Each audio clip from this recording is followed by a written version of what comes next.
everybody, and welcome back, or just welcome to my channel. This is my first video in, I think, a while. Don't know when the last time I made one was. My upload schedule tends to be a little weird because of school and everything, but if you are someone who's watched my channel before, welcome back. And if you're new, this channel is mostly for, well, it was made for animated stuff. But now I kind of just post whatever, most of the time what's easiest. All systems operational. Thank you for your cooperation. And I got a bit obsessed with Forsaken a little while ago and started posting a bunch of shorts of that. So I decided it'd be best to go full on into the asym genre, since it's one I really enjoy. And what's a better place to start than with the newest asym game, at least as far as I'm aware, Bite by Night, which I have been playing a little bit, and it is pretty fun. Somehow haven't heard of it, or have but forgot what it was. Bite by Night is a FNAF asymmetrical horror game which released on Roblox a couple days ago, I believe. Now, what's an asym game? If you don't know what an asym game is, I don't know what kind of rock you're living under. But an asym game, or asymmetrical game, is a game that is in the 1v-many format, or the... yeah, basically that, or 2v-many, whatever. Basically, when 2 or 1 power roll, usually the killer in horror asym games, go against a bunch of underpowered survivors who usually have to work together and use teamwork to thwart the killer.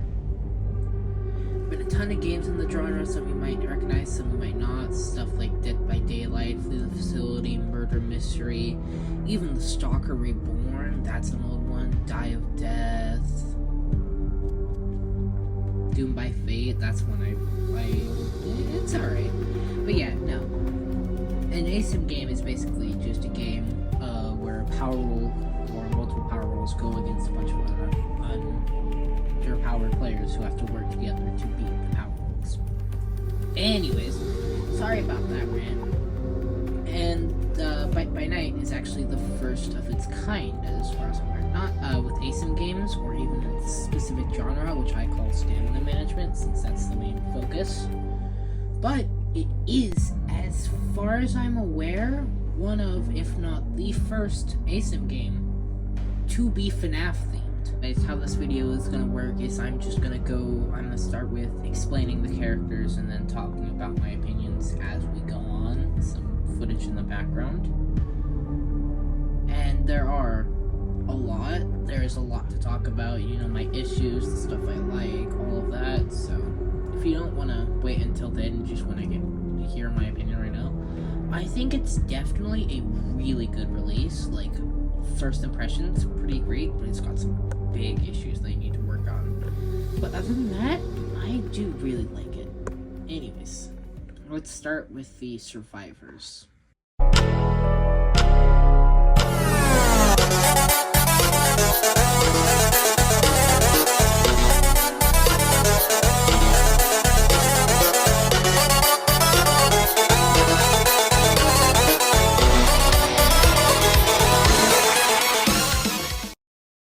Anyways, the first survivor in the game is the customer, with the purchase description, eat pizza, and the description of survivalist.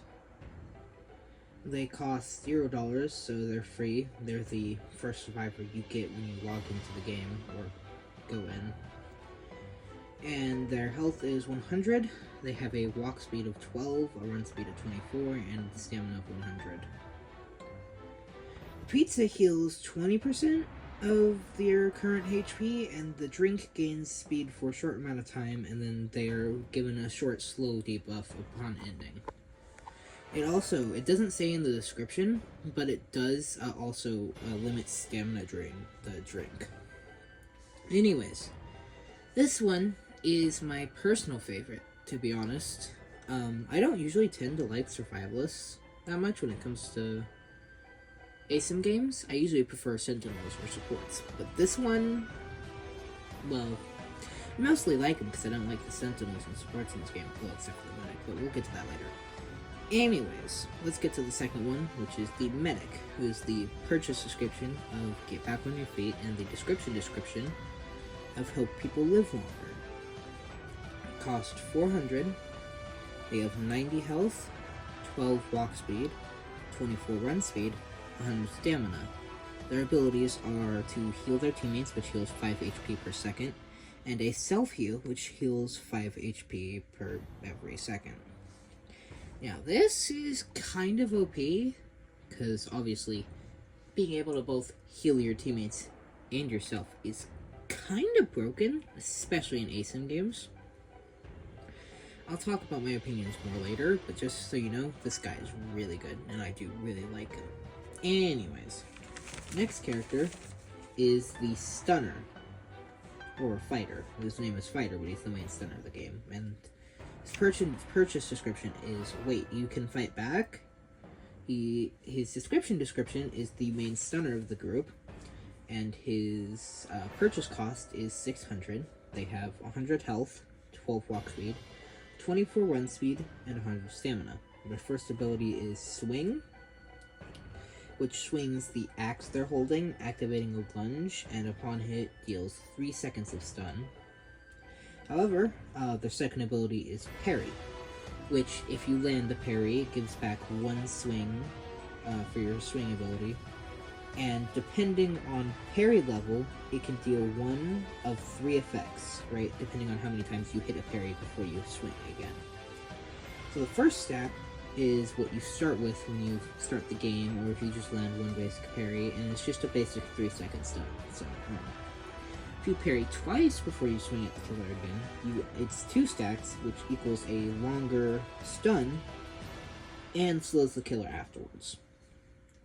After that, 3 stacks is the most, which is an even longer stun. I'm not sure how long, I couldn't find it, but, if you know, let me know. And it gives the killer weakness and maybe slowed after they're out of stun. I'm not sure. So this one, I don't really like. I'll talk about it more later, obviously, like I keep saying, but I don't like this one, even though it's a Sentinel. Anyways, the final survivor is the security guard. The description is, their purchase quote is "stay back," and their description says "the support." That's literally it. Anyways, their cost in the shop is 900. Their health is 100, and I think they have 20 overheal, but I'm not 100%. They have a walk speed of 12, a run speed of 24, and 100 stamina. Now, their first ability is Taser, which you can charge and fire the taser, which you are slowed while you charge the taser, but it gets stronger as it charges.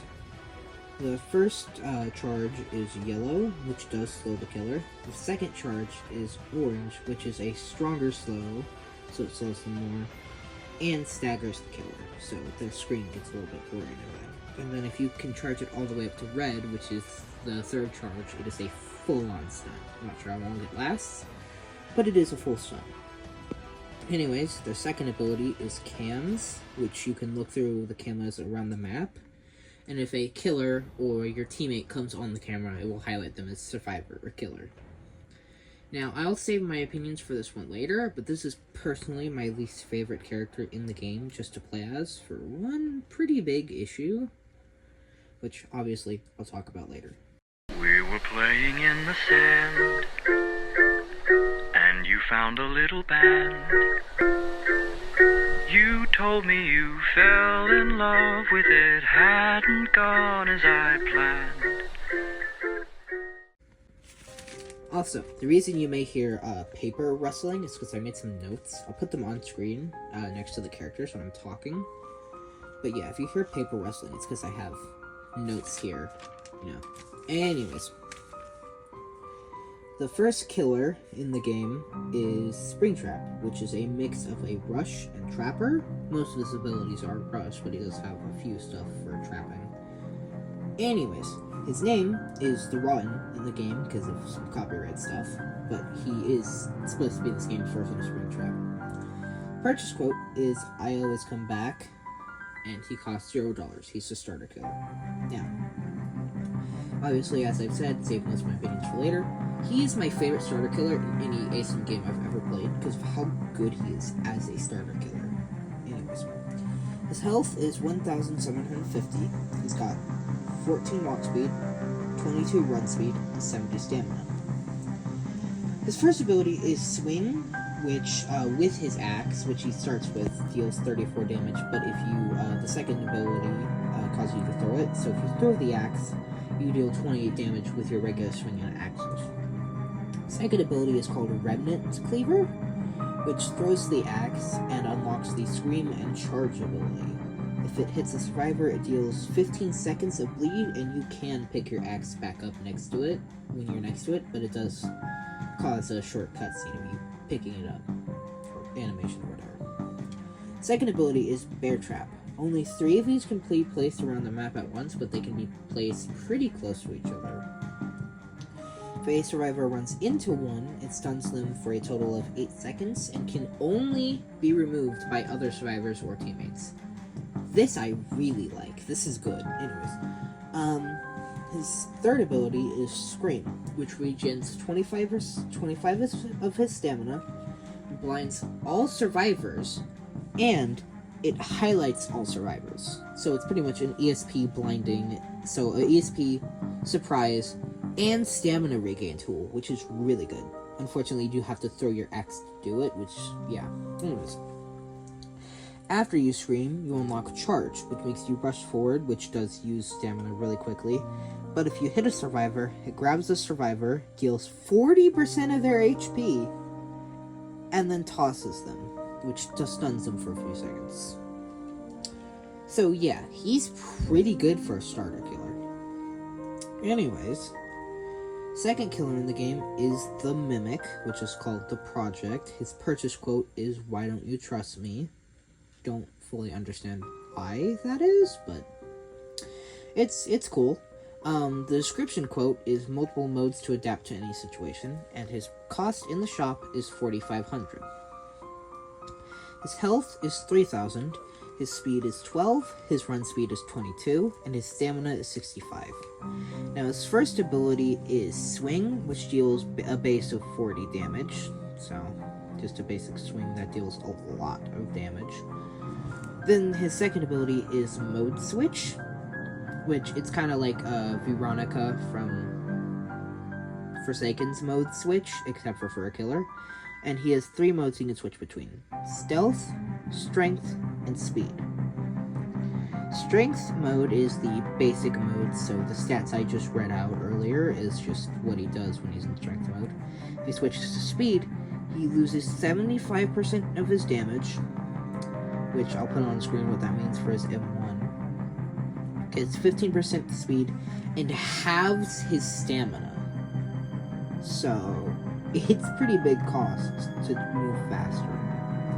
Anyways, his second mode is Stealth, which gets rid of 25% damage and makes you undetectable, which I think makes your chase thing not play, so pretty good for sneaking up on people. Anyways, the first ability is, you unlock it, well, the second ability after Swing, you unlock it when you are in Speed mode, which leaps, and if it hits a survivor, it deals 25 damage.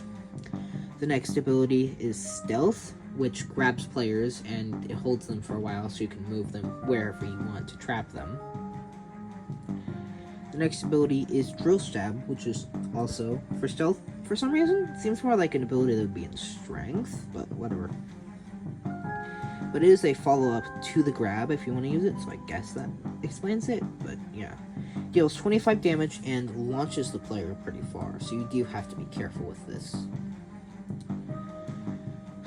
Their next ability is Drill, where they drill into the ground. It's also for stealth mode, and it highlights all players, and if they exit on a player, it deals 32 damage and stuns all players it hits, and it can hit multiple at once, I think.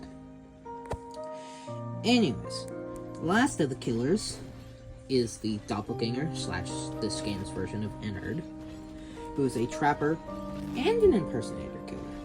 His purchase quote is, "You won't die." Obviously, his description is trapper and impersonator, and his purchase cost is 6,000. His health is 2,500, he has a basic walk speed of 12, and a run speed of 22, and a stamina of 70. So just like a slower walk speed and more health, but other than that, he's just like Springtrap. Anyways, His first ability is Swing, which deals 38 damage. And then his second ability is Wire Eyes, which summons 2 minions that search for, and if they find a player, highlight them. I don't know if they deal damage or not, but I don't think they do. Third ability is Grab, which extends wires that can grab and pull players to you, and stuns them for a second. His fourth ability is Skin Stealer, where you can go up to a dead player, eject their skin, and take over their body to disguise as them. Which sounds like it'd be pretty weak, but it's surprisingly good. But if you're just paying attention, you can tell who is and who isn't in or disguised as where. Anyways, his next ability is Skin Stealer Explode, which is only available after you use Skin Stealer and while you're disguised. And it's exactly what it says. You explode, and it deals 25 AoE damage to any survivors around you. And his last and final ability is Skin Stealer Stab, which lunges forward and stabs the player, dealing 45 flat damage. And then it stuns them for a few seconds. Anyways, that is all the survivors and killers have gone through. So now it's time to talk about the balancing issues and everything that I think I don't like about this game, and everything I think I really do like about this game. And here we finally are. Opinion time. Boy, I can't wait to piss some people off. Anyways, first things first, how about the tasks? I do really like the tasks in this game. I think they're the like, for every game, every asym I've ever played, the tasks in this one are my favorite. I love how each map has different amounts of generators, and then some of them even have little batteries that you have to find and put in stuff to power it. It's really cool. I like the unique tasks, and I like how the generators have 3 different parts. It's really fun. Kind of reminds me of the generators from stuff like Doom by Fate. I think that one's kind of similar. So, really like the generators and the tasks. Now, the probably most unique feature for this game, in my personal opinion, the door barricades. I like the fact that you can barricade the doors to stop the killers from getting in. I'd say they mostly did it pretty well, except for one part. So, it's cool. I like it. Them being able to barricade the door, the killer being able to break down the door if you do barricade it, it's really good. My only issue is that the killer is, like, locked for a few seconds after the door is opened. And I've heard other people complain about this. So all you have to do is barricade a door, and then open the door, and the killer can't do anything for a second, so you can just run off, and the killer is just stuck there. And I've seen people do this thing, where they barricade the door, stop barricading the door, run through the killer, circle back, barricade the door, and then just do that over and over again for the entire match. And it's just kind of unbalanced. So maybe, like, make the doors a bit weaker, but other than that, I think the doors are mostly fine, and it's a really cool mechanic. Other than that, so... characters. I'd say my favorite is probably the customer. I do really like him, obviously. I just like characters now who have self-sustainability, because I don't trust in other people to keep me alive most of the time. I think he's mostly balanced pretty well. The only thing I'd say is kind of unfair about him is the fact that his soda, like, really limits his stamina drain. But other than that, he's pretty well balanced, I'd say, because the pizza only heals like 20% of your HP, so you'll have to eat it a lot and be away from the killer for a while before you can actually fully heal, and the cooldown will make sure that that most of the time doesn't happen. So I'd say he's mostly well balanced. I could be wrong, but he feels pretty good for me. The medic also feels alright. They might be a little bit overpowered because of the self-heal, so they should probably do something about that. But I do really like the medic. And I also like how they changed it. Most other asym games, you just heal on somebody, like in Forsaken if you throw the pizza, or Outcome Memories if you heal next to somebody, automatically does it. You have to request for the survivors to heal when you're the medic. I think that's cool, even if it can be really annoying. with terrible teammates sometimes. But it's a pretty cool and unique way of doing it, so I like it. I like it a lot. Now, the fighter. I do not like this one for one big reason. So I like the stun. I like the lunge. That is pretty cool. Maybe a bit overpowered, but I like it. I like it. I like the parry. I like that they added it, so if you parry, which is more of a block than a parry, but if you parry, you get different effects. That's a cool and unique thing I haven't seen done before.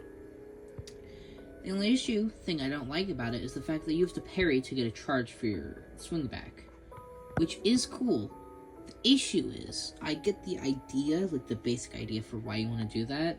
You want to put in a system to keep your sentinels and stunners near the killer, right? To make sure they're helping the team. But the making your swing block dependent just doesn't work.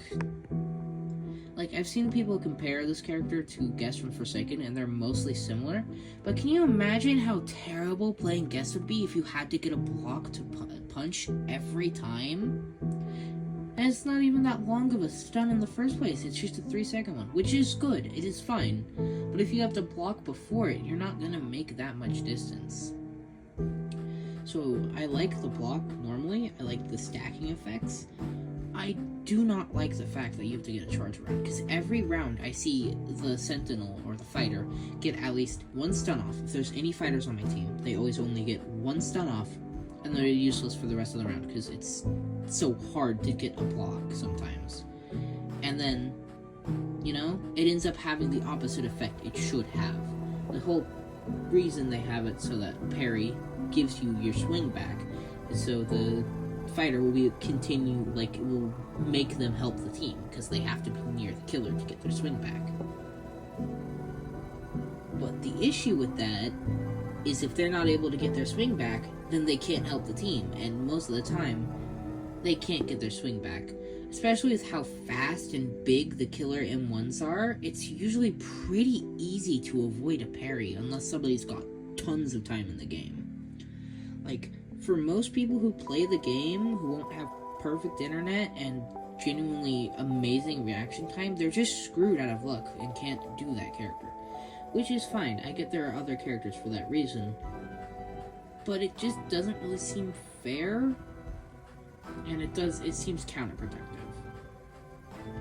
Security guard also has some big problems. I like the camera mechanic. I think it's mostly useless. I barely use it when I play him, but yeah. I don't like the taser. The taser can be good, and I get it. It'd be too OP if it was just a full stun. But the fact that the killers can still attack you when you're using it is fucking ridiculous. Like, I have had so many rounds. Anytime I have a security guard in my round, if they tase the killer, they take guaranteed damage. Can you imagine taking 40 guaranteed damage for helping your team? The only two situations for the security guard, as far as I've seen so far, where he's useful, is if there's a fighter with their stun next to him, because that's a pretty good combo if you have a fighter and a security guard working together. That's good. Or if the security guard's really far away, which still doesn't work, because Springtrap can throw his axe, the Mimic can leap, and Ennard can grab you. And none of those abilities are off when the taser's activated. So, when the taser's activated, right, when you shoot the killer with the taser, they can just get guaranteed damage. Literally. If you use the taser, it just does guaranteed damage. To you, not the killer, which is kind of ridiculous. I just think it's too easy to counter, and there's just never any reason to use that ability, unless you're far away from the killer. That is the only reason you can ever safely use the ability, other than having the fighter next to you.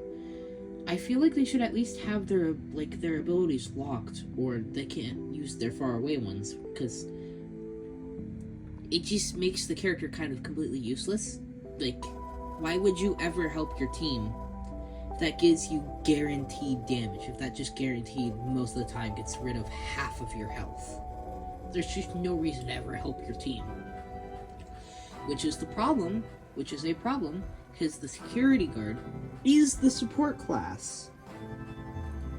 So the fact that their taser is so shit most of the time and so easily countable is kind of bad. I understand that these games thrive off of counterplay, but the counterplay shouldn't be press one button and you immediately get free damage on the survivor. That's just not... No, that just makes it so, like... Why would you ever run security guard if helping your team causes you to just take full damage? Sorry, I've been negative for too long. I need to talk about something I like. Okay, Springtrap. I really like Springtrap. I think he's my favorite example of a starter killer in these games, because, like, Forsaken is infamously bad with a starter killer. Like, Jason is a pretty complicated killer for you to actually get good with. So the fact that he's a starter is pretty bad. Die of Death starts you with Pursuer, which I think is fine, actually, for a starter killer. But Springtrap is my favorite starter killer that I've ever had. I love his moveset. He is genuinely ridiculously fun to play. I have noticed a small bug with him where sometimes his scream doesn't work. Like, it says it blinds you, but it doesn't. But still, Springtrap is really cool and just really well designed. I love him. I love him.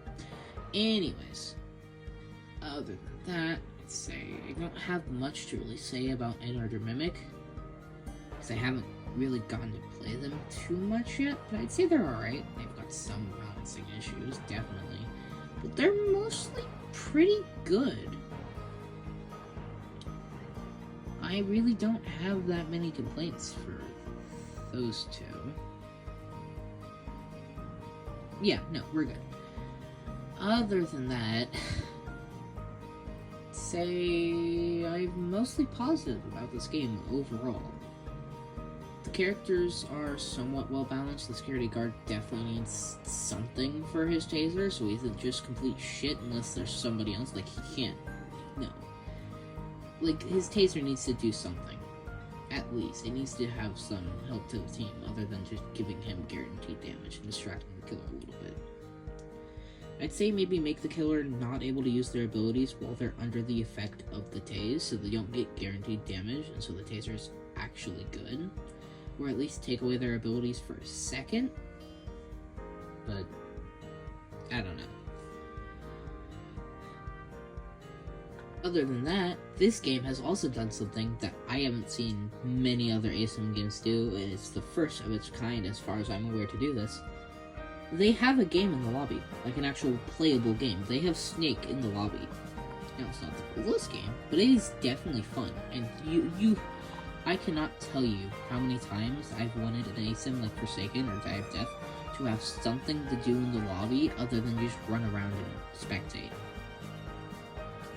It is just so cool to actually be able to play in the lobby. And there's also this little secret area in the wall where you can walk up, and it's so cool. I love that. I do. I also think the progression of money is not that bad in this one. A lot of asyms tend to be really fucking grindy sometimes just to unlock characters, and this one is pretty grindy, but it's not really super terrible. I like how much they give you each round for doing stuff. Other than that, I'd say that's probably about all my thoughts on the game. I like it. I think it's good, as I've said. It's got some big issues I definitely think they should work on. Other than that, it's pretty good. I like the emotes. The first one I got was this one. And then I do like the fact that there are little chairs you can sit into, and your character just sits in different poses depending on which chair you're in. That's really cool. Other than that, I'd say that's about it. I think the game's good. It's got some issues they need to work on, but I'm sure they will. Obviously, this isn't actually, like, my final thoughts on the game. The game is, like, just in beta, as far as I'm aware. So they got plenty of updates and stuff, and they got time. I'm pretty convinced that the game will get better. Will it kill Forsaken? No. I don't think anything's ever gonna kill Forsaken. If anything, Forsaken's gonna just eventually do that itself. But right now, Forsaken is still just too popular of a game. I know people really want it to die, but I just don't think that's gonna happen until Forsaken finally just does something too far for people to keep playing. But it's definitely hurting Forsaken, so, you know, congrats, I guess. But yeah, so far I'm definitely loving Bite by Night and how they handle most of the game. So I can't wait to see what they have in the future.